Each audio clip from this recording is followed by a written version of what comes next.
নমস্কার, আমি সুবিনয়। গল্প পাঠের আসরে বিভূতিভূষণ বন্দ্যোপাধ্যায়ের তারানাথ তান্ত্রিকের গল্পটি আমি পাঠ করে শোনাচ্ছি। তারানাথ তান্ত্রিকের গল্প, বিভূতিভূষণ বন্দ্যোপাধ্যায়। সন্ধ্যা হইবা দেরি নাই, রাস্তায় পুরনো বইয়ের দোকানে বই দেখিয়া বেড়াইতেছি।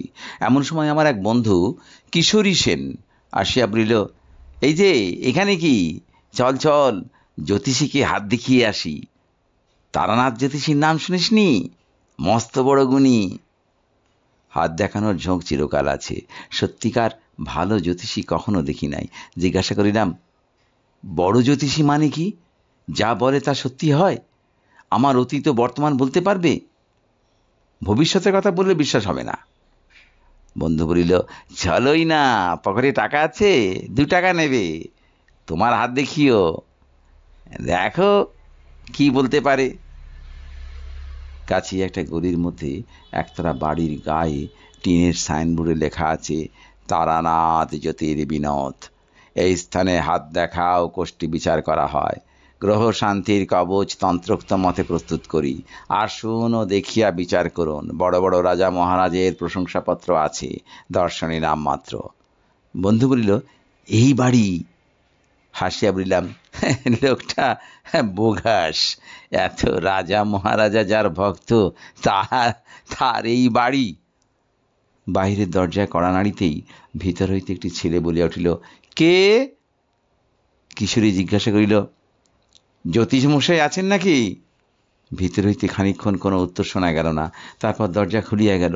একটা ছোট ছেলে উঁকি মারিয়া আমাদের দিকে সন্দিগ্ধ চোখে খানিকক্ষণ চাহিয়া দেখিয়া জিজ্ঞাসা করিল, কোথা থেকে আসছেন? আমাদের আসিবার উদ্দেশ্য শুনিয়া সে আবার বাড়ির ভিতর চলিয়া গেল। কিছুক্ষণ কাহারও কোনো সাড়া শব্দ পাওয়া গেল না। আমি বলিলাম, ব্যাপার যা দেখছি, তোমার জ্যোতিষী পাওনাদারের ভয়ে দিনরাত দরজা বন্ধ করে রাখে। ছেলেটাকে পাঠিয়ে দিয়েছে আমরা পাওনাদার কিনা দেখতে। এবার ডেকে নিয়ে যাবে নিশ্চয়ই। আমার কথা ঠিক হলো। একটু পরেই ছেলেটি দরজা খুলিয়া বলিল, আসুন, ভেতরে আসুন। ছোট একটা ঘরে তক্তপোষের উপর আমরা বসিলাম। একটু পরে ভিতরের দরজা ঠেলে একজন বৃদ্ধ প্রবেশ করিল। কিশোরী উঠিয়া দাঁড়াইয়া হাত জোর করিয়া প্রণাম করিয়া বলিল, পণ্ডিত মশাই আসুন। বৃদ্ধের বয়স 60-62 বেশি হইবে না। রং টকটকে গৌরবর্ণ। এ বয়সেও গায়ের রঙের জৌলুস আছে। মাথার চুল প্রায় সব উঠিয়া গিয়াছে। মুখের ভাবে ধূর্ততা ও বুদ্ধিমত্তা মেশানো। নিচের চোয়ারের গড়ন দৃঢ়তা ব্যঞ্জক। চোখ দুটি বড় বড় উজ্জ্বল। জ্যোতিষীর মুখ দেখিয়া আমার লর্ড রেডিংয়ের চেহারা মনে পড়িল। উভয় মুখাবয়বের আশ্চর্য সৌসাদৃশ্য আছে। কেবল লর্ড রেডিংয়ের মুখে আত্মপ্রত্যয়ের ভাব আরও অনেক বেশি, আর ইহার চোখের কোণের কুঞ্চিত রেখাবলির মধ্যে একটু ভরসা হারানোর ভাব পরিস্ফুট। অর্থাৎ যতটা ভরসা লইয়া জীবনে নামিয়াছিলেন, এখন তাহার যেন অনেকখানি হারাইয়া গিয়াছে, এই ধরনের একটা ভাব। প্রথমে আমি হাত দেখাইলাম। বৃদ্ধ নিবিষ্ট মনে খানিকটা দেখিয়া আমার মুখের দিকে চাহিয়া বলিল, আপনার জন্মদিন 15ই শ্রাবণ, 1305 সাল, ঠিক? আপনার বিবাহ হয়েছে 1327 সাল, ওই 15ই শ্রাবণ, ঠিক? কিন্তু জন্ম মাসে তো বিয়ে হয় না। আপনার হলো কেমন করে? এরকম তো দেখিনি। কথাটা খুব ঠিক। বিশেষ করিয়া আমার দিনটা মনে ছিল এই জন্য যে আমার জন্মদিন ও বিবাহের দিন একই হওয়াতে বিবাহের সময় এ লইয়া বেশ একটা গোলমাল হইয়াছিল। তারানাথ জ্যোতিষী নিশ্চয়ই তা জানে না। সে আমাকে কখনো দেখেনি। আমার বন্ধু কিশোরী সেনও জানে না। তবে তার সঙ্গে আলাপ মোটে 2 বছরের, তাও এক ব্রিজ খেলার আড্ডায়। সেখানে ঘনিষ্ঠ সাংসারিক কথাবার্তার কোনো অবকাশ ছিল না। তারপর বৃদ্ধ বলিল, আপনার 2 ছেলে 1 মেয়ে।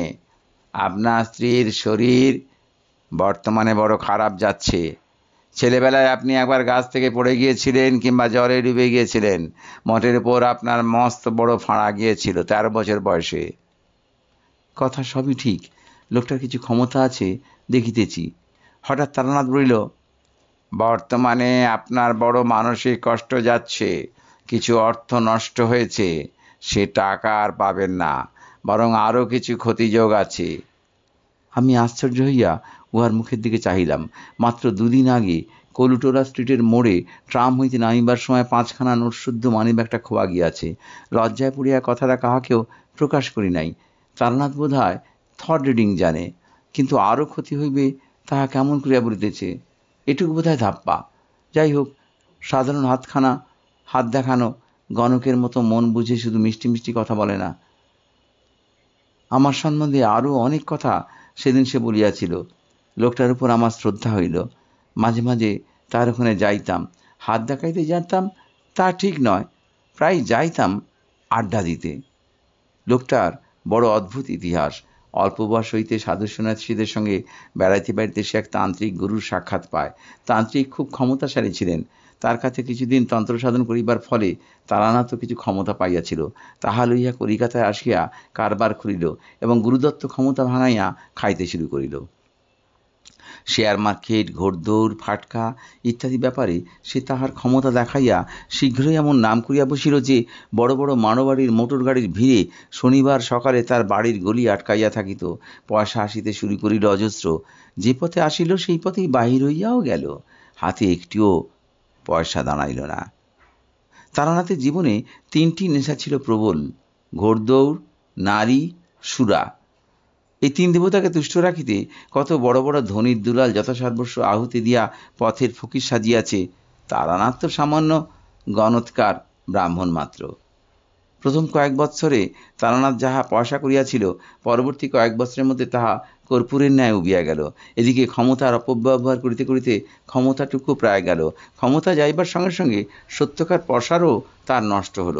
তবু ধূর্ততা, ফন্দিবাজি, ব্যবসাদারি প্রভৃতি মহৎ গুণরাজির কোনোটিরই অভাব তারানাথের চরিত্রে না থাকাতে সে এখনও খানিকটা পয়সার বজায় রাখিতে সমর্থ হয়েছে। কিন্তু বর্তমানে কাবুলি তাড়াইবার উপায় কৌশল বাহির করিতেই তারানাথের অধিকাংশ সময় ব্যয়িত হয়। তন্ত্র বা জ্যোতিষ আলোচনার সময় বা কই? আমার মতো গুণমুগ্ধ ভক্ত তারানাথ পয়সার নষ্ট হওয়ার পরে যে পায় নাই, একথা খুবই ঠিক। আমাকে পাইয়া তাহার নিজের উপরে বিশ্বাস ফিরিয়া আসিয়াছে। সুতরাং আমার উপর তারানাথের কেমন যেন একটা বন্ধুত্ব জন্মিল। সে আমাকে প্রায়ই বলে, তোমাকে সব শিখিয়ে দেব, তোমাকে শিষ্য করে যাব, লোকে দেখবে তারানাথের ক্ষমতা কিছু আছে কিনা। লোক পায়নি এতকাল যে তাকে কিছু দিয়ে যাই। একদিন বলল, চন্দ্র দর্শন করতে চাও? চন্দ্র দর্শন তোমায় শিখিয়ে দেব। 2 হাতের আঙুলে 2 চোখ বুজিয়ে চেপে রেখে 2 বৃদ্ধাঙ্গুষ্ঠ দিয়ে কানে জোর করে চাপ দিয়ে শুয়ে থাকো। কিছুদিন অভ্যাস করলেই চন্দ্র দর্শন হবে। চোখের সামনে পূর্ণ চন্দ্র দেখতে পাবে। ওপরে আকাশে পূর্ণ চন্দ্র, আর নিচে একটা গাছের তলায় 2টি পরী। তুমি যা জানতে চাইবে পরীরা তাই বলে দেবে। ভালো করে চন্দ্র দর্শন যে অভ্যাস করেছে তার অজানা কিছু থাকে না। চন্দ্রদর্শন করি আর না করি তারানাথের কাছে প্রায়ই যাইতাম। লোকটা এমন সব অদ্ভুত কথা বলে যা পথে ঘাটে বড় একটা শোনা যায় না। দৈনন্দিন খাটিয়া খাবার জীবনের সঙ্গে তার কোনো সম্পর্ক নাই। পৃথিবীতে যে আবার সেসব ব্যাপার ঘটে তার তো কোনোদিন জানা ছিল না। একদিন বর্ষার বিকাল তারানাথের ওখানে গিয়েছি। তারানাথ পুরাতন একখানা কাগজের পুঁথির পাতা উল্টাইতেছে। আমাকে দেখিয়া বলিল, চলো, বেলেঘাটাতে একজন বড় সাধু এসেছেন, দেখা করে আসি। খুব ভালো তান্ত্রিক শুনেছি। তারানাথের স্বভাবই ভালো সাধু সন্ন্যাসীর সন্ধান করিয়া বেড়ানো, ভালো ভালো সাধু সন্ন্যাসীর সন্ধান করিয়া। বিশেষ করিয়া সে সাধু যদি তান্ত্রিক হয়, তবে তারানাথ সর্বকর্ম ফেলিয়া তাহার পিছনে দিন রাত লাগিয়া থাকিবে। গেলাম বেলেঘাটা। সাধুর ক্ষমতার মধ্যে দেখলাম তিনি আমাকে যে কোনো একটা গন্ধের নাম করিতে বলিলেন। আমি বেলফুলের নাম করিতেই তিনি বললেন, পকেটে রুমাল আছে, বার করে দেখো। রুমাল বার করে দেখি তাহাতে বেলফুলের গন্ধ ভুরভুর করিতেছে। আমি সাধুর নিকট হইতে 5-6 হাত দূরে বসিয়াছি এবং আমার পকেটে কেউ হাত দেয় নাই। ঘরে আমি, তারানাথ ও সাধু ছাড়া কেউই নাই। রুমালখানাতে আমার নামও লেখা, সুতরাং হাত সাফাইয়ের সম্ভাবনা আদৌ নাই। কিছু যে আশ্চর্য হইলাম না তা নয়, কিন্তু যদি ধরিয়াই লই সাধু বাবাজি তান্ত্রিক শক্তির সাহায্যে আমার রুমালে গন্ধের সৃষ্টি করিয়াছেন, তবু এত কষ্ট করিয়া তন্ত্র সাধনার ফল যদি 2 পয়সার আতর তৈরি করায় দাঁড়ায়, সে সাধনার আমি কোনো মূল্য দিই না। আতর তো বাজারেও কিনিতে পাওয়া যায়।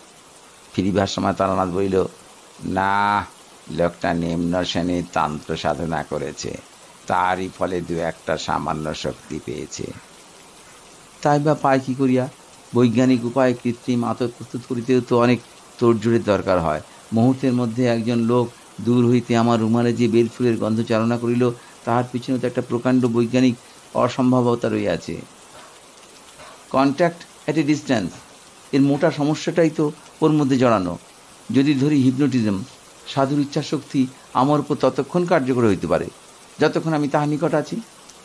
তার সান্নিধ্য হইতে দূরেও আমার উপর যে হিপনোটিজমের প্রভাব অক্ষুণ্ণ রইয়াছে, সেই প্রভাবের মূলে কি আছে সেও তো তার আর এক গুরুতর সমস্যা হইয়া দাঁড়ায়। তারানাথের সঙ্গে তাহার বাড়িতে গিয়া বসিলাম। তারানাথ বলিল, তুমি এই দেখেই দেখছি আশ্চর্য হয়ে পড়লে, তবু তো সত্যিকার তান্ত্রিক দেখনি। নিম্ন শ্রেণীর তন্ত্র এক ধরনের জাদু, যাকে তোমরা বলো ব্ল্যাক ম্যাজিক। একসময় আমিও ও জিনিসের চর্চা যে না করেছি তা নয়। ও আতরের গন্ধ আর এমন একটা কি, এমন সব ভয়ানক ভয়ানক তান্ত্রিক দেখেছি, শুনলে পরে বিশ্বাস করবে না। একজনকে তো জানতাম, সে বিষ খেয়ে হজম করতো। কিছুদিন আগে কলকাতায় তোমরাও এই ধরনের লোক দেখেছো, সালফিউরিক অ্যাসিড নাইট্রিক অ্যাসিড খেয়েও বেঁচে গেল, জিভে একটু দাগও পড়লো না। এসব নিম্ন ধরনের তন্ত্রচর্চার শক্তি, ব্ল্যাক ম্যাজিক ছাড়া কিছু নয়। এর চেয়েও অদ্ভুত শক্তির তান্ত্রিক দেখেছি। কি হলো জানো? ছেলেবেলায় আমাদের দেশ বাঁকুড়াতে এক নামকরা সাধু ছিলেন। আমার এক খুড়িমা তার কাছে দীক্ষা নিয়েছিলেন। আমাদের ছেলেবেলায় আমাদের বাড়ি প্রায়ই আসতেন। তিনি আমাদের খুব ভালোবাসতেন। আমাদের বাড়ি এলেই আমাদের নিয়ে গল্প করতে বসতেন, আর আমাদের প্রায় বলতেন, দুই চোখের মাঝখানের ভুরুতে একটা জ্যোতি আছে, ভালো করে চেয়ে দেখিস, দেখতে পাবি। খুব এক মনে চেয়ে দেখিস। মাস দুই তিন পরে আমার একদিন জ্যোতি দর্শন সত্যি হলো। মনে ভাবলাম, চন্দ্র দর্শনের মতো নাকি? জিজ্ঞাসা করলাম, কি ধরনের জ্যোতি? ঠিক নীল, বিদ্যুৎ শিখার মতো। প্রথম একদিন দেখলাম সন্ধ্যার কিছু আগে বাড়ির পিছনে পেয়ারা তলায় বসে সাধুর কথা মতো নাকের উপর দিকে ঘণ্টাখানেক চেয়ে থাকতাম। সব দিন ঘটে উঠতো না, সপ্তাহের মধ্যে 2-3 দিন বসতাম। মাস তিনেক পরে প্রথম জ্যোতি দর্শন হলো। নীল লিকলিকে একটা শিখা আমার কপালের মাঝখানে, ঠিক সামনে, খুব স্থির। মিনিট খানেক ছিল প্রথম দিন। এইভাবে ছেলেবেলাতেই সাধু সন্ন্যাসী ও যোগ ইত্যাদি ব্যাপারে আকৃষ্ট হয়ে পড়ি। বাড়িতে আর মন টেকে না। ঠাকুরমার বাক্স ভেঙে একদিন কিছু টাকা নিয়ে পালিয়ে গেলাম একেবারে সোজা কাশিতে। একদিন অহল্যাবাইয়ের ঘাটে বসে আছি, সন্ধ্যা তখন উত্তীর্ণ হয়নি।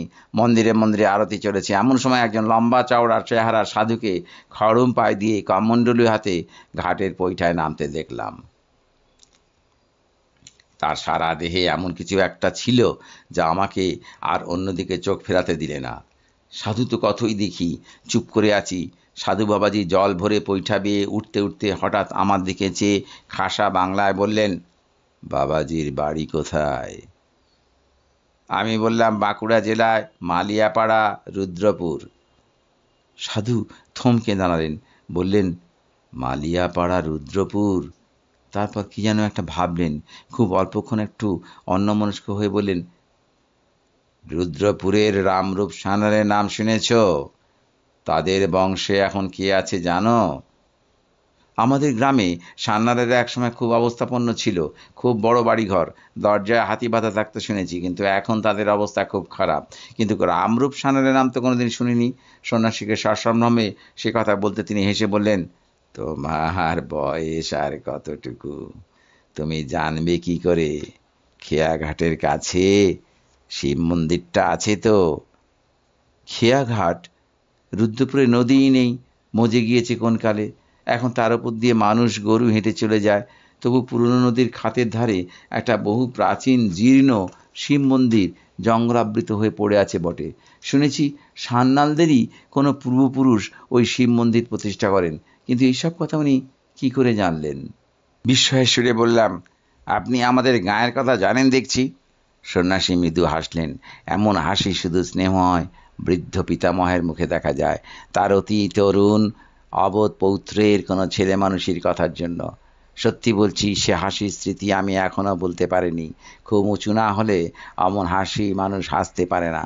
তারপর খুব শান্ত সস্নেহ কৌতুকের সুরে বললেন, বাড়ি থেকে বেরিয়েছি কেন? ধর্মকর্ম করব বলে। আমি কিছু উত্তর দেবার আগেই তিনি আবার বললেন, বাড়ি ফিরে যা, সংসার ধর্ম কিছু করগে যা। এ পথ তোর নয়, আমার কথা শোন। বললাম, এমন নিষ্ঠুর কথা বলবেন না, কিছু হবে না কেন? আমার সংসারে মন নেই, সংসার ছেড়েই এসেছি। তিনি হেসে বললেন, ওর নাম সংসার ছাড়া নয়, সংসার তুই ছাড়িসনি, ছাড়তে পারবিও নে। তুই ছেলে মানুষ, নির্বোধ, কিছু বোঝবার বয়স হয়নি, যা বাড়ি যা, মা বাপের মনে কষ্ট দিস নে। কথা শেষ করে তিনি চলে যাচ্ছেন দেখে আমি বললাম, কিন্তু আমাদের গায়ের কথা কি করে জানলেন, বললেন না? দয়া করে বলুন। তিনি কোনো কথা উত্তর না দিয়ে জোরে জোরে পা ফেলে চলতে লাগলেন। আমিও নাছোড়বান্দা হয়ে তার পিছু নিলাম। খানিক দূরে গিয়ে তিনি আমাকে দাঁড়িয়ে বললেন, কেন আসছিস? আপনাকে ছাড়বো না, আমি কিছু চাইনি, আপনার সঙ্গ চাই। তিনি সস্নেহে বললেন, আমার সঙ্গে এলে তোর কোনো লাভ হবে না, তোকে সংসার করতে হবে, তোর সাধ্য নেই অন্য পথে যাবার, যা চলে যা, তোকে আশীর্বাদ করছি, সংসারে তোর উন্নতি হবে। আর সাহস করলাম না তাকে অনুসরণ করতে। কি একটা শক্তি আমার ইচ্ছা সত্ত্বেও যেন তার পিছন পিছন যেতে আমাকে বাধা দিল। দাঁড়িয়ে কিছুক্ষণ পরে সামনের দিকে চেয়ে দেখি তিনি নেই। বুঝতে পারলাম না কোন গলির মধ্যে তিনি ঢুকে পড়েছেন বা কোন দিকে গেলেন। প্রসঙ্গক্রমে বলে নি, অনেক দিন পরে বাড়ি ফিরে এসে দেশের খুব বৃদ্ধ লোকেদের কাছে খোঁজ নিয়েও রামরূপ সান্যালের কোনো হদিশ মেলাতে পারলুম না। সান্যালদের বাড়ির ছেলে ছোকরার দল তো কিছুই বলতে পারে না। ওদের এক শরিক জলপাইগুড়িতে ডাকঘরে কাজ করতেন, তিনি পেনশন নিয়ে সেবা শীতকালে বাড়ি এলেন। কথায় কথা তাকে একদিন প্রশ্ন করাতে তিনি বললেন, দেখো, আমার ছেলেবেলায় বড় জ্যাঠামশাইয়ের কাছে একখানা খাতা দেখেছি, তাতে আমার বংশের অনেক কথা লেখা ছিল। বড় জ্যাঠামশাইয়ের ওই সব শখ ছিল, অনেক কষ্ট করে নানা জায়গায় হাঁটাহাঁটি করে বংশের কুলজি জোগাড় করতেন। তার মুখে শুনেছি 4-5 পুরুষ আগে আমাদেরই বংশে রামরূপ সান্যাল নদীর ধারে ওই মন্দির প্রতিষ্ঠা করেন। রামরূপ সাধক পুরুষ ছিলেন, বিবাহ করেছিলেন, ছেলে মেয়েও হয়েছিল, কিন্তু সংসারে তিনি বড় একটা লিপ্ত ছিলেন না। রামরূপের বড় ভাই ছিলেন রামনিধি। প্রথম যৌবনেই অবিবাহিত অবস্থায় তিনি সন্ন্যাসী হয়ে গৃহত্যাগ করেন, আর কখনো দেশে ফেরেননি। অন্তত 150 বছর আগের কথা হবে। জিজ্ঞাসা করলাম, ওই শিব মন্দিরটা ওরকম মাঠের মধ্যে বেখাপ্পা জায়গায় কেন? তা নয়, ওখানে তখন বহতা নদী ছিল, খুব স্রোত ছিল, বড় বড় কিস্তি চলতো। কোনো নৌকা একবার ওই মন্দিরের নিচের ঘাটে মারা পড়ে বলে ওর নাম লাভাঙার খেয়াঘাট। প্রায় চিৎকার করে বলে উঠলাম, খেয়াঘাট? তিনি অবাক হয়ে আমার দিকে চেয়ে বললেন, হ্যাঁ, জ্যাঠামশাইয়ের মুখে শুনেছি, বাবার মুখে শুনেছি, তাছাড়া আমাদের পুরনো কাগজপত্রে আছে শিব মন্দির প্রতিষ্ঠিত হয়েছিল লাভাঙার খেয়াঘাটের উপর।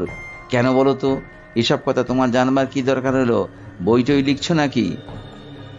ওদের কাছে কোনো কথা বলিনি, কিন্তু আমার দৃঢ় বিশ্বাস হলো, এবং সে বিশ্বাস আজও আছে, যে কাশীর সেই সন্ন্যাসী রামরূপের দাদা রামনিধি নিজেই কোনো অদ্ভুত যৌগিক শক্তির বলে 150 বছর পরেও বেঁচে আছেন। বাড়ি থেকে কিছুদিন পরে আবার সাধু সন্ন্যাসীর সন্ধানে বেরোই। বীরভূমের এক গ্রামে শুনলাম সেখানকার শ্মশানে এক পাগলি থাকে। সে আসলে খুব বড় তান্ত্রিক সন্ন্যাসিনী। পাগলির সঙ্গে দেখা করলাম নদীর ধারে শ্মশানে। ছেঁড়া একটা কাঁথা জড়িয়ে পড়ে আছে, যেমন ময়লা কাপড় চোপড় পরনে, তেমনই মলিন জট পাকানো চুল। আমাকে দেখেই সে গেল মহাচোটে, বললে, বেরো বেরো এখান থেকে, কে বলেছে তোকে এখানে আসতে? ওর আলুথালু বিকট মলিন চেহারা দেখে মনে যে ভাব এসেছিল সেটাকে অতি কষ্টে চেপে বললাম, মা মা আমাকে আপনার শিষ্য করে নিন, অনেক দূর থেকে এসেছি, দয়া করুন আমার উপরে। পাগলি চেঁচিয়ে উঠে বলল, পালা পালা এখান থেকে, বিপদে পড়বি, পালা। আঙুল দিয়ে গ্রামের দিকে দেখিয়ে বলল, যা পালা। নির্জন শ্মশান, ভয় হলো ওর মূর্তি দেখে। কি জানি মারবে টারবে নাকি, পাগল মানুষকে তো বিশ্বাস নেই। সেদিন চলে এলাম, কিন্তু আবার গেলাম তারপর দিন। পাগলি বলল, আবার এলি কেন? বললাম, মা আমাকে দয়া করো। পাগলি বললে, দূর হ দূর হ, বেরো এখান থেকে। তারপর রেগে আমায় মারলে এক লাথি, বললে, ফের যদি আসিস তবে বিপদে পড়বি, খুব সাবধান। রাত্রে শুয়ে শুয়ে ভাবলাম, না না না, এখান থেকে চলে যাই, আর এখানে নয়। এক পাগলের পাল্লায় পড়ে প্রাণটা যাবে দেখছি কোন দিন। শেষ রাত্রে স্বপ্ন দেখলাম পাগলি এসে যেন আমার সামনে দাঁড়িয়েছে। সে চেহারা আর নেই, মৃদু হাসি, হাসি মুখে আমায় যেন বললে, লাথিটা খুব লেগেছে না রে, তা রাগ করিস নে, কাল যাস আমার ওখানে। সকালে উঠেই আবার গেলাম। ওমা, স্বপ্ন টপ্ন সব মিথ্যে। পাগলি আমাকে দেখে মার মূর্তি হয়ে শ্মশানের একখানা পোড়া কাঠ আমার দিকে ছুঁড়ে মারলে আমিও তখন মরিয়া হয়েছি। বললাম, তুমি তবে রাত্রে আমায় বলতে গিয়েছিলে কেন স্বপ্নে? তুমিই তো আসতে বললে, তাই তো এলাম। পাগলি খিলখিল করে এসে উঠল, তোকে বলতে গিয়েছিলাম স্বপ্নে, তোর মুন্নু চিবিয়ে খেতে গিয়েছিলাম। যা বেরো। কেন জানি না এই পাগলি আমাকে অদ্ভুত ভাবে আকৃষ্ট করেছে। আমি বুঝলাম তখনই সেখানে দাঁড়িয়ে। এই যতই আমাকে বাইরে তাড়িয়ে দেবার ভান করুক, আমার মনে হলো ভেতরে ভেতরে এ আমার এক অজ্ঞাত শক্তির বলে টানছে। হঠাৎ সে বলল, বস বস এখানে। আঙুল তুলে দেখিয়ে দিলে তার আঙুল তুলে দেখিয়ে দেবার ভঙ্গিটা যেন খুব রাজা জমিদারের ঘরের কর্ত্রীর মতো। তার সে হুকুম পালন না করে উপায় নেই, কাজেই বসতে হলো। সে বললে, কেন এখানে এসে বিরক্ত করিস বলতো? তোর দ্বারা কিচ্ছু হবে না, তোর সংসারে এখনো পুরো ভোগ রয়েছে। আমি চুপ করেই থাকি। খানিকটা বাদে পাগলি বললে, আচ্ছা কিছু খাবি? আমার এখানে যখন এসেছিস, তার উপর আবার বামুন, তখন কিছু খাওয়ানো দরকার। বল কি খাবি? পাগলির শক্তি কতদূর দেখবার জন্য বড় কৌতূহল হলো। এর আগে লোকের মুখে শুনে এসেছি যা চাওয়া যায় সাধু সন্ন্যাসীরা এনে দিতে পারে। কলকাতার গন্ধ বাবাজির কাছে খানিকটা যদিও দেখেছি, সে আমার ততটা আশ্চর্য বলে মনে হয়নি। বললাম, অমৃতি, জিলিপি, ক্ষীরের বরফি আর মর্তমান কলা। পাগলি এক আশ্চর্য ব্যাপার করলে। শ্মশানের কতগুলো পোড়া কয়লা পাশেই পড়েছিল, হাত তুলে নিয়ে বলে, এই নে খা, ক্ষীরের বরফি। আমি তো অবাক, ইতস্তত করছি দেখে সে পাগলের মতো খিলখিল করে কি একরকম অসম্বন্ধ হাসি এসে বললে, খা খা, ক্ষীরের বরফি খা। আমার মনে হলো এ তো দেখছি পুরো পাগল, কোনো কাণ্ডজ্ঞান নেই। এর কথায় মরা পোড়ানো কয়লা মুখে দেবো, ছি ছি। কিন্তু আমার তখন আর ফিরবার পথ নেই, অনেক দূরে এগিয়ে গিয়েছি। দিলাম সেই কয়লা মুখে পড়ে, যা থাকে কপালে। পরক্ষণে থু থু করে সেই বিশ্রী বিশ্বাস চিতার কয়লার টুকরো মুখ থেকে বার করে ফেলে দিলাম। পাগলি আবার খিলখিল করে হেসে উঠল। পরদিন গ্রামের লোকে আমাকে পাগলির সম্বন্ধে অনেক কথা বললে, আপনি ওখানে যাবেন না তো ঘন ঘন, পাগলি ভয়ানক মানুষ, ওর মধ্যে এমন শক্তি আছে আপনার একেবারে সর্বনাশ করে দিতে পারে। ওকে বেশি ঘাটাবেন না মশাই, গায়ের লোক ওর কাছে ঘেঁষে না, বিদেশি লোক, মারা পড়বেন শেষে। মনে ভাবলাম, কি আমার করবে, যা করবার তা করেছে, তার কাছে না গিয়ে থাকবার শক্তি আমার নেই। তারপর একদিন যা হলো তা বিশ্বাস করবেন না। একদিন সন্ধ্যের পর পাগলির কাছে গিয়েছি, কিন্তু এমন ভাবে গিয়েছি পাগলি না টের পায়। পাগলির সেই বটতলায় গিয়ে হঠাৎ অবাক হয়ে দাঁড়িয়ে রইলাম। বটতলায় পাগলি বসে নেই, তার বদলে একটি ষোড়শী বালিকা গাছের খড়িতে ঠেস দিয়ে সামনের দিকে চেয়ে বসে রয়েছে। চোখের ভুল নয় মশাই, আমার তখন কাঁচা বয়স, চোখে ঝাপসা দেখবার কথা নয়, স্পষ্ট দেখলাম। ভাবলাম, তাই তো, এ আবার কে এলো? যাই কি না যাই। দু এক পা এগিয়ে সংকোচের সঙ্গে জিজ্ঞাসা করলাম, মা, তিনি কোথায় গেলেন? মেয়েটি এসে বলল, কে? সেই তিনি এখানে থাকতেন। মেয়েটি খিলখিল করে এসে বলল, মরণ, কে তার নামটাই বল না। নাম বলতে লজ্জা হচ্ছে নাকি? আমি চমকে উঠলাম। সেই পাগলি তো, সেই হাসি, সেই কথা বলবার ভঙ্গি, এই ষোড়শী বালিকার মধ্যে সেই পাগলি রয়েছে লুকিয়ে। সে এক অদ্ভুত আকৃতি, ভেতরে সেই পরিচিতা পাগলি, বাইরে এক অপরিচিতা রূপসী ষোড়শী বালিকা। মেয়েটি হেসে ঢুলে পড়ে আর কি, বললে, এসো না, বসো না এসে পাশে, লজ্জা কি? আর অত লজ্জার দরকার নেই, এসো এসো। হঠাৎ আমার বড় ভয় হলো। মেয়েটি এরকম রকম সকম আমার ভালো বলে মনে হলো না। তাছাড়া আমার দৃঢ় বিশ্বাস হলো এ সেই পাগলি, আমায় কোনো বিপদে ফেলবার চেষ্টা আছে। ফিরে চলে যাচ্ছি এমন সময় পরিচিত কণ্ঠের ডাক শুনে থমকে দাঁড়ালাম। দেখি বটতলায় পাগলি বসে আছে, আর কেউ কোথাও নেই। আমার তখনও ভয় যায়নি। ভাবলাম, আর কিছুতেই এখানে থাকবো না, আজ ফিরে যাই। পাগলি তবুও বলল, এসো, বসো। বললাম, তুমি ওরকম ছোট মেয়ে সেজেছিলে কেন? তোমার মতলবখানা কি? পাগলি বললে, মরণ, ঘাটের মরা, আবল তাবল বকছে। বললাম, না, সত্যি বলছি, আমার কোনো ভয় দেখিও না, যখন তোমায় মা বলে রেখেছি। পাগলি বললে, শোন, তবে তুই সেরকম নস, তন্ত্রের সাধনা তোকে দিয়ে হবে না, অত সাধু সেজে থাকবার কাজ নয়। থাক, তোকে দু একটা কিছু দেব, তাতেই তুই করে খেতে পারবি। একটা মরা চাই, আসবে শিগগির অনেক মরা, এই ঘাটে আসবে, অপেক্ষা কর। কিন্তু যা বলে দেব তাই করবি, রাজি আছিস? সব সাধনা ভিন্ন, কিচ্ছু হবে না। তখন আমি মরিয়া হয়ে উঠেছি। আমি ভূতি লোক ছিলাম না কোনো কালেই, তবু কখনো মরার উপরে বসে সাধনা করবো কল্পনা করিনি। কিন্তু রাজি হলাম পাগলির প্রস্তাবে। বললাম, বেশ, তুমি যা বলবে তাই করব, কিন্তু পুলিশের হাঙ্গামার মধ্যে যেন না পড়ি। আর সপ্তাহে রাজি আছি। একদিন সন্ধ্যের কিছু আগে গিয়েছি, সেদিন দেখলাম পাগলির ভাবটা যেন কেমন কেমন। ওমায় বললে, একটা একটা মরা পাওয়া গিয়েছে, চুপি চুপি এসো। জলের ধারে বড় একটা পাকুড় গাছের শেকড়, জলের মধ্যে অনেকখানি নেমে গিয়েছে। সেই জড়ানো পাকানো জলমগ্ন শেকড়ের মধ্যে একটা 16-17 বছরের মেয়ের মরা বেঁধে আছে। কোন ঘাট থেকে ভেসেছে কি জানি। ও বললে, তোল, মরাটা তোল, শেকড় বেয়ে নেমে যা, জলের মধ্যে মরা হালকা হবে, ওকে তুলে শেকড়ে বেঁধে রেখে দে, ভেসে না যায়। তখন কি করছি জ্ঞান ছিল না। মরার পরনে তখনও কাপড় চোপড় আছে, সেই কাপড় জড়িয়ে গিয়েছে শেকড়ের মধ্যে।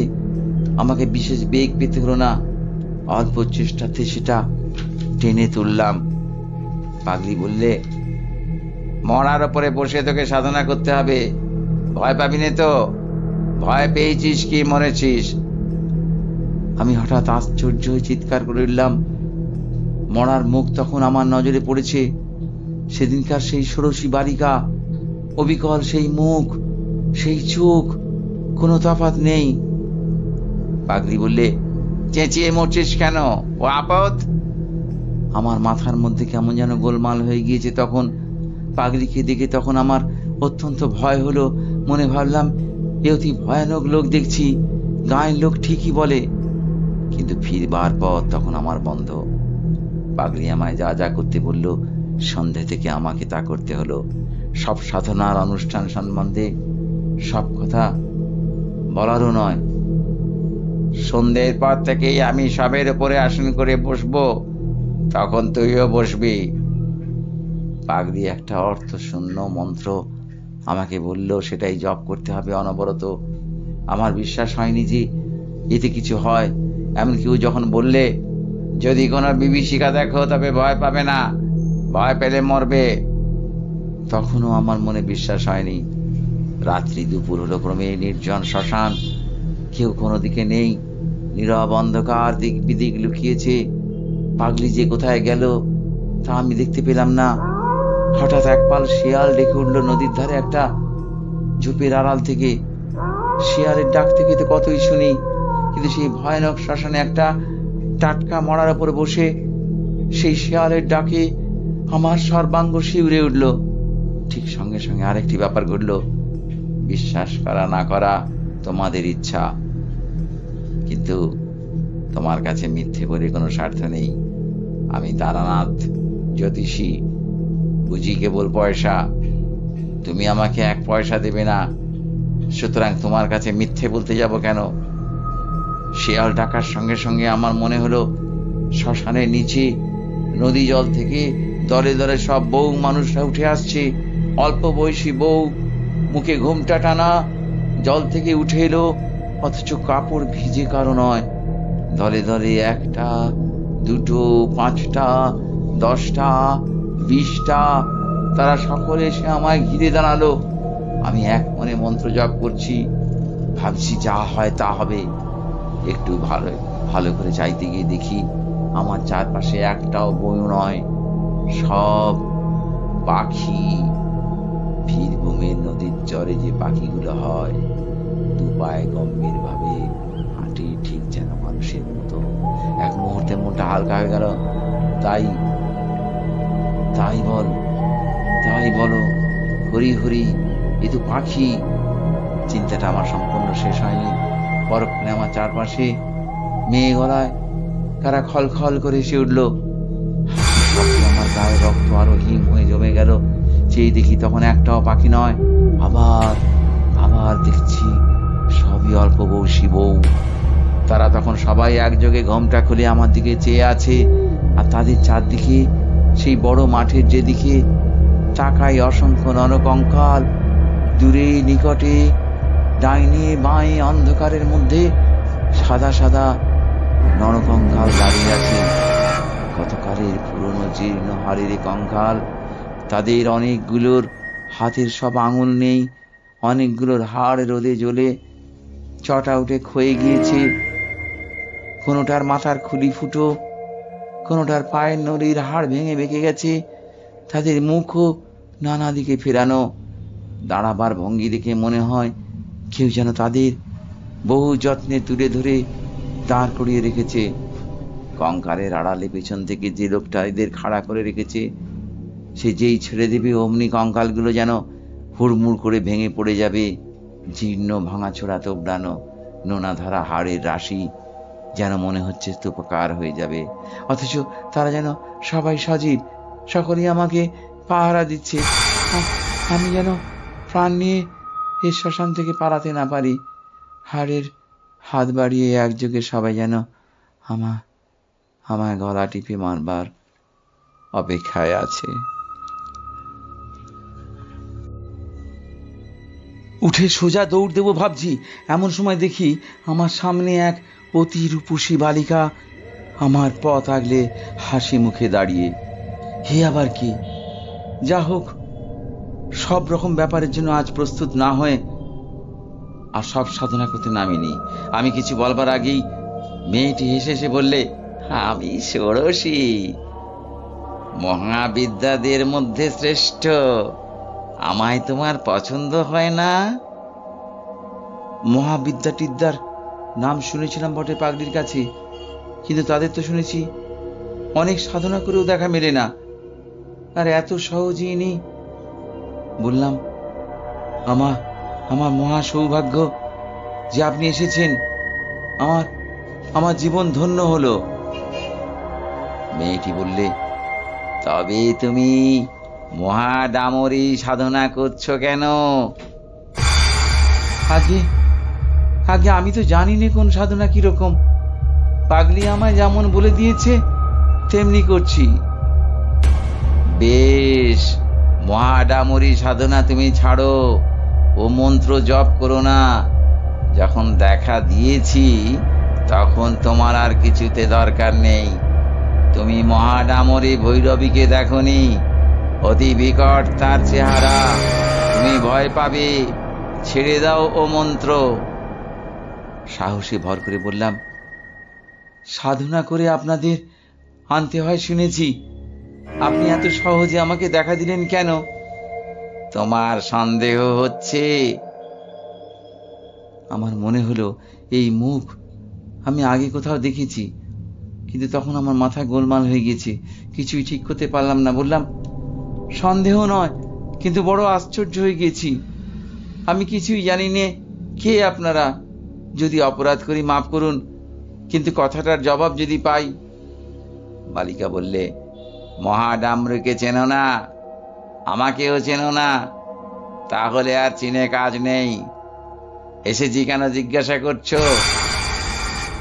দৈবঘ পথের নাম শুনেছ? তন্ত্রে আছে, পাষণ্ড দলনের জন্য ওই পথে আমরা পৃথিবীতে নেমে আসি। তোমার মন্ত্রে দৈবঘ পথে সাড়া জেগেছে, তাই ছুটে দেখতে এলাম। কথাটা ভালো বুঝতে পারলাম না। দৈবঘ আবার কি জিনিস? ভয় ভয় বললাম, তবে আমি কি খুব পাষণ্ড? বালিকা খিলখিল করে এসে উঠল, বললে, তোমার বেলায় এসেছি সম্প্রদায় রক্ষার জন্য, অত ভয় কিসের? আমি না তোকে লাথি মেরেছি, শ্মশানের পোড়া কাঠ ছুঁড়ে মেরেছি, তোকে পরীক্ষা না করে কি সাধনার নিয়ম বলে দিয়েছি তোকে? আমি ভয়ানক আশ্চর্য হয়ে গেছি। বলে কি? মেয়েটি আবার বললে, কিন্তু মহাডামরের বড় ভীষণ রূপ, তোর যেমন ভয় সে তুই পারবি নে, ছেড়ে দে। আপনি যখন বলছেন তাই ছেড়ে দিলাম। ঠিক কথা তো? হ্যাঁ হ্যাঁ, ছেড়ে দিয়েছি। এ সময় যে শবদেহের উপর বসে আছি তার দিকে আমার নজর পড়ল। পড়তেই ভয় ও বিস্ময় আমার সর্বশরীর কেমন যেন হয়ে গেল। শবদেহের সঙ্গে সম্মুখের ষোড়শী রূপসী চেহারার কোনো তফাৎ নেই। একই মুখ, একই রং, একই বয়স। বালিকা ব্যঙ্গের হাসি সে বলল, যে দেখছিস কি? আমি কথার কোনো উত্তর দিলাম না। কিছুক্ষণ থেকে একটা সন্দেহ আমার মনে ঘনিয়ে এসেছিল, সেটা মুখেই প্রকাশ করে বললাম, কে আপনি? আপনি কি সে শ্মশানের পাগলিও নাকি? একটা বিকট বিদ্রুপের হাসিতে রাত্রিতে অন্ধকার চিরে ফেড়ে চৌচির হয়ে গেল। সঙ্গে সঙ্গে মাঠ ময় নরকঙ্কাল হাড়ের হাতে তালি দিতে দিতে এঁকে বেঁকে উদ্দাম নৃত্য শুরু করলে, আর অমনি সেগুলো নাচের বেগে ভেঙে ভেঙে পড়তে লাগলো। কোনো কঙ্কালের হাত খসে পড়লো, কোনোটার মেরুদণ্ড, কোনোটার কপালের হাড়, কোনোটার বুকের পাঁজরগুলো তবু তাদের নৃত্যে সমানে চলছে। এদিকে হাড়ের রাশি উঁচু হয়ে উঠল, আর হাড়ে হাড়ে লেগে কি বীভৎস ঠক ঠক শব্দ। হঠাৎ আকাশের এক প্রান্ত যেন জড়িয়ে গুটিয়ে গেল কাগজের মতো, আর সেই ছিদ্রপথে যেন এক বিকট মূর্তি নারী উন্মাদিনীর মতো আলুথালু বেশি নেমে আসছে। আর দেখলাম সঙ্গে সঙ্গে চারপাশের বনে শেয়ালের দল আবার ডেকে উঠল। বিশ্রী মরা পচার দুর্গন্ধে চারদিক পূর্ণ হলো। পিছনের আকাশটা আগুনের মতো রাঙা মেঘে ছেয়ে গেল। তার নিচে চিল শকুনে উঠছে সেই গভীর রাত্রে। শেয়ালের চিৎকার, নরকঙ্কালের ঠোকাঠুকি শব্দ ছাড়া সেই ভয়ানক রাতে বাকি সব জগৎ নিস্তব্ধ, সৃষ্টি নিঝুম। আমার গা শিউরে উঠল আতঙ্কে। পিশাচিটা আমার দিকে যেন ছুটে আসছে। তার আগুনের ভাটার মতো জ্বলন্ত দু চোখ, ঘৃণা, নিষ্ঠুরতা, বিদ্রুপ মেশানো। সে কি ভীষণ ক্রূর দৃষ্টি! সে পুঁতি গন্ধ, সে শেয়ালের ডাক, সে আগুন রাঙা মেঘের সঙ্গে পিশাচির সেই দৃষ্টিটা মিশে গিয়েছে একই উদ্দেশ্যে। সকলেই তারা আমায় নিষ্ঠুরভাবে হত্যা করতে চায়। যে সবটার উপর বসে আছি সে সবটা চিৎকার করে কেঁদে বললে, আমায় উদ্ধার করো, রোজ রাত্রে এমনি হয়। আমায় খুন করে মেরে ফেলেছে বলে আমার গতি হয়নি। আমায় উদ্ধার করো। কতকাল আছি এই শ্মশানে? 56 বছর। কাকেই বা বলি, কেউ দেখে না। ভয়ে দিশাহারা হয়ে আমি আসন ছেড়ে উঠে দৌড় দিলাম। তখন পূবে ফর্সাও এসেছে। বোধহয় অজ্ঞান হয়ে পড়েছিলাম। জ্ঞান হলে চেয়ে দেখি আমার সামনে সেই পাগলি বসে মৃদু মৃদু ব্যঙ্গের হাসি আসছে। সেই বটতলায় আমি আর পাগলি দুজন মাত্র। পাগলি বললে, যা তোর দৌড় বোঝা গিয়েছে, আসন ছেড়ে পালিয়েছিলি না? আমার শরীর তখনও ঝিমঝিম করছে। বললুম, কিন্তু কিন্তু আমি তো ওদের দেখেছি। তুমি যে ষোড়শী মহাবিদ্যার কথা বলতে, তিনি তো এসেছিলেন। পাগলি মুখ টিপে হেসে বললে, তাই তুই ষোড়শীর রূপ দেখে মন্ত্রযন্ত্র ছেড়ে দিলি? দূর, ওসব ডাকিনীদের মায়া, ওরা সাধনায় বাধা দেয়। তুই ষোড়শীকে চিনিসনি। শ্রী ষাড়শী সাক্ষাৎ ব্রহ্মশক্তি এবং দেবী খরি, তু মহা ষোড়শী সুন্দরী। সাধনা ভিন্ন, তিনি প্রকট হন না। উচ্চতরের সাধনা। তুই তার কি জানিস? ওসব মায়া। আমি সন্দিগ্ধ সুরে বললাম, তিনি অনেক কথা বলেছিলেন যে আরো এক বিকট মূর্তি পিশাচির মতো চেহারা নারীকেও দেখেছি। তারপরে আমার মাথা ঠিক ছিল না। তারপরে মনে পড়ল পাগড়ির কথাও কি একটা তার সঙ্গে যেন হয়েছিল। কি সেটা? পাগলি বললে, তোর ভাগ্য ভালো, শেষকালে যে বিকট মূর্তি মেয়ে দেখেছিলিস তিনি মহাডামরী, মহাভৈরবী। তুই তার তেজ সহ্য করতে পারলি নে, আসন ছেড়ে ভাগলি কেন? তারপর সে হঠাৎ হি হি করে এসে উঠে বললে, মুখ পোড়া বাঁদর কোথাকার, উনি দেখা পাবেন ভৈরবীদের। আমি যাদের নাম মুখে আনতে সাহস করি নে, ডাকিনীদের নিয়ে কারবার করি। ওরে অলপ্লে, তোকে ভেলকি দেখিয়েছি, তুই তো সব সময় আমার সামনে বসে আছিস বটতলায়। কোথায় গিয়েছিলি তুই? সকালে কোথায়? এখন যে সারা রাত সাধনা করে আসন ছেড়ে এলি, এই তো সবে সন্ধে। হ্যাঁ হ্যাঁ, এখন সন্ধেবেলা। আমার চমক ভাঙল। পাগলি কি ভয়ানক লোক! সত্যিই তো সবেমাত্র সন্ধ্যা হয়। আমার সব কথা মনে পড়ল। এসেছি ঠিক বিকেল 6টায়, আষাঢ় মাসে দীর্ঘ বেলা, মরা ডাঙায় তোলা সব সাধনা, নরকঙ্কাল, ষোড়শী, উড়ন্ত চিল শকুনির ঝাঁক, সব আমার ভ্রম। হতভম্বের মতো বললাম, কেন এমন ভোলালে? কেন? আর মিথ্যে কেন এত ভয় দেখালে? পাগলি বললে, তোকে বাজিয়ে নিচ্ছিলাম। তোর মধ্যে যে জিনিস নেই, তোর কর্ম নয়, তন্ত্রের সাধনা। তুই আর কোনোদিন এখানে আসবার চেষ্টা করবি নে, এলেও আর দেখা পাবি নে। বললাম, একটার কথা শুধু উত্তর দাও। তুমি তো অসাধারণ শক্তি ধরো, তুমি ভেলকি নিয়ে থাকো কেন? উচ্চতন্ত্রের সাধনা করো না কেন? পাগলি এবার একটু গম্ভীর হলো, বললে, তুই সে বুঝবি নে। মহাষোড়শী, মহাডামরী, ত্রিপুরা, এরা মহাবিদ্যা, ব্রহ্মশক্তির নারী রূপ। এদের সাধনা এক জন্মে হয় না। আমার পূর্বজন্ম এমনি কেটেছে, এ জন্ম গেল। গুরুর দেখা পেলাম না। যা তুই ভাগ, তোর সঙ্গে এসব বকে কি করব? তোকে কিছু শক্তি দিলাম, তবে রাখতে পারবি না বেশি দিন। যা, পালা। চলে এলাম। সে আজ 40 বছরের কথা। আর যায়নি, ভয়েই যায়নি। পাগলির দেখাও পায়নি আর কোনোদিন। তখন আমি চিনতাম না, বয়স ছিল কম। এখন আমার মনে হয় যে পাগলি সাধারণ মানবী নয়। সংসারের কেউ ছিল না, লোক চক্ষুর আড়ালে থাকবার জন্য পাগল সেজে কেন যে চিরজন্ম শ্মশানে শ্মশানে ঘুরে বেড়াতো। তুমি আমি সামান্য মানুষ, তার বুঝবো কি? যাক সেসব কথা। শক্তি পাগলি দিয়েছিল আমাকে, কিন্তু রাখতে পারিনি। ঠিকই বলেছিল, আমার মনে অর্থের লালসা ছিল, তাতেই গেল। কেবল চন্দ্রদর্শন এখনো করতে পারি। তুমি চন্দ্র দর্শন করতে চাও? এসো, চিনিয়ে দেব। 2 হাতের বুড়ো আঙুল দিয়ে। আমি দেখিলাম তারানাথের বকুনি থামবে না যতক্ষণ এখানে আছি। উঠিয়া পড়িলাম। বেলা 12টা বাজে।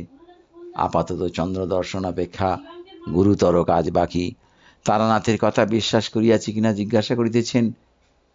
ইয়ার আমি কোনো জবাব দিব না। নমস্কার। তারানাথ তান্ত্রিকের গল্প বিভূতিভূষণ বন্দ্যোপাধ্যায়ের লেখা এখানেই শেষ হলো। একটি অলৌকিক গল্প আপনারা শুনলেন এতক্ষণ ধরে, তারানাথ তান্ত্রিকের গল্প।